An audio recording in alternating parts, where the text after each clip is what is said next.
Self-awareness is key in life. First, what is self-awareness? Self-awareness is habits of paying attention to your own mind and how it shapes your action, emotions, and value. With this being said, the term actions, emotions, and value are talking about life in general. Why are these terms about life? If we look up the definitions of the literal term for life, it's defined as a principle or force that consider to underline the distinctive quality of animated being. This definition is as simple as you can get. However, since we are human beings, it is our responsibility as the most intelligent species to ask questions, to find an answer to literally anything in the world. Nevertheless, we as a human being were able to come up with the study of philosophy. As simply states, philosophy is a state of human existence and experience. Looking back to the definitions of life, the statement for sure complement the reason why we should keep on living our best life. Some people may ask that it is obvious that we should live our best life. However, everybody knows that this is far from the truth. I have heard countless problems that my friends and families had and are still going and are still having that will make their life terrible right now. These problems can be anything that happened to make us suffer in this world. However, most of these problems can be categorized by Maslow's hierarchy of needs. Maslow's hierarchy of needs is a motivational theory in psychology that explains human in a 5-tier model of physiological safety, loves our being, our belonging, self-esteem, and self-actualization. Knowing this muscle will lead people to a great and clear understanding of being self-awareness.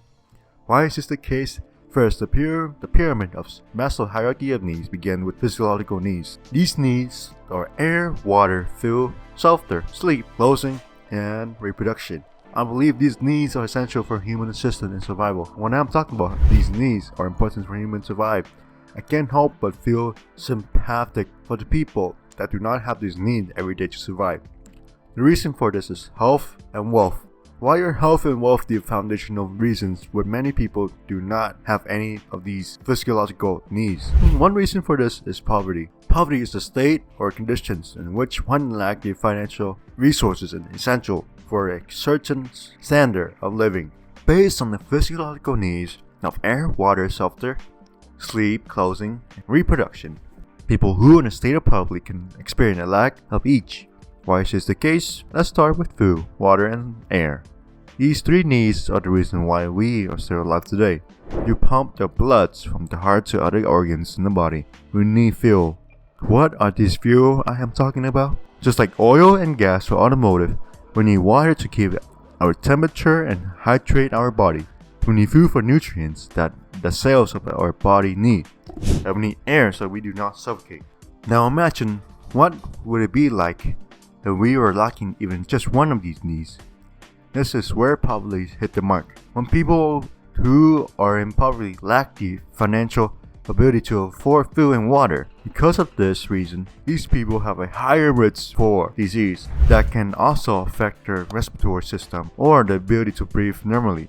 Now, how about sleep, shelter, and clothing? I will mention all of these needs except the needs to reproduce. The reason for this is that people who are stuck in poverty cannot afford to have any more children. However, I believe there are many cases of a nuclear family being stuck in poverty.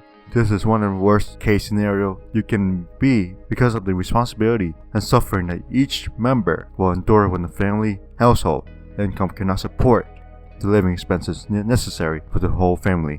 Now I just wonder what caused poverty in the first place. I would assume the United States of America is the land of freedom and an opportunity. How would anyone allow themselves to be in such a suffering state of complete zero freedom or opportunity? What is the reason for poverty in the United States? There are many reasons people get stuck in poverty. However, where most of the reasons can be organized with only 2 reasons. These 2 reasons are how much people make, how much money they will save at the end of each expenses. Here is a deep detail for 2 reasons why people are stuck in poverty. The first reasons is how much money people make when they are stuck in poverty. The only answer for this is that they are not making enough, which is the only reason why they are stuck in poverty in such a stage in the first place. With this being said, it is reasonable that they need to make more money. However, The question is, why not? What is holding them back from making more than minimum wage? The only answer to this is education. When I'm talking about education, I am talking about job training and not talking about only high school and college. People always assume that when people get higher education in college, they will make a lot of money right off the bat. However, we have shown that people with credible college degree will have to take on work that they are overqualified for. A lot of these jobs are working at a minimum wage job. With this being said, the next thing we have to look is job opportunity. Job opportunity can be looked at through the lens of supply and demand. The competitiveness of every person getting a degree in the working market will lead to an undesirable outcome. The most effective industry that new undergrads trying to get into is technology. One of the hardest degrees to achieve in school is engineering. Many new engineers trying to break into the industry. However, many of them will be disappointed because of the overpopulated employment from their engineers that are trying to do the same thing. Now, to make ends meet, engineers will have the job to find outside of their field and even under the expected pay grade for a very long time. A job is a job. However, it can seem really depressing when they spend so much time and money training to be an engineer and expecting to be successful, but reality hit. When talking about spending money in college, it's officially a problem in the United States for decades. The reason for this is the university price for degrees is now inflated to an outrageous amount. Students can expect to pay over $100,000 for a 4-year university in the United States. It's logical to assume that without saving, either from their parents or themselves, they will have to get a student loan. If their family is middle class citizens or under, this is where people begin the journey of debt collecting and trapping themselves for decades to come. The rules of self-awareness for financial and wealth building is budgeting. What is budgeting? Budgeting is the process of calculating, planning, and approving how much money will earn, spend, and save during a certain period of time. With this being said, why is budgeting the rules or standard operating procedure for finance? Budgeting is organizational habit for financially disciplined individual. Without a budget, people will not know what the reason why they are working or what they are working for. I know this is bold and straightforward statement. However, it's my money philosophy and psychology. Here's the reason why people need to budget. Budgeting is a wealth building strategy that can last an entire lifetime. When you find a perfect plan on how to organize your money from the idea of $100 or 100% of your income. So, how do I budget my money? The first thing and the most important thing to consider is when budgeting is the amount of debt on the individual profile.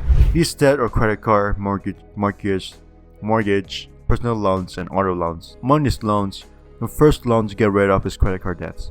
Credit card is easily the worst debt to have. This debt had the highest interest rate. Not just that, credit card interest will stack back to the balance that the user is borrowing. It's debts over debts, the worst kind of debts.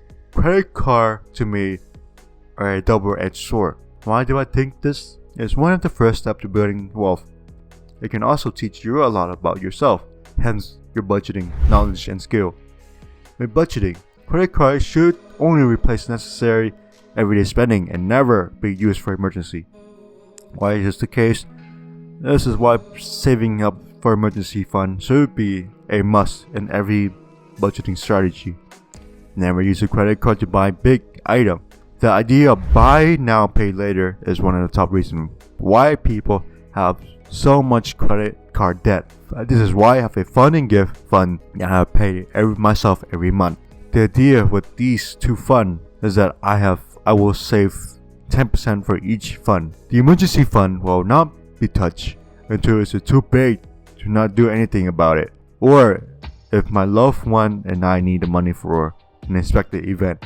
This event can be house and car damage, or it could be worse. If I am not in a state of emergency, but the fund turned out to be too big to put in a checking or saving account, I will invest the difference.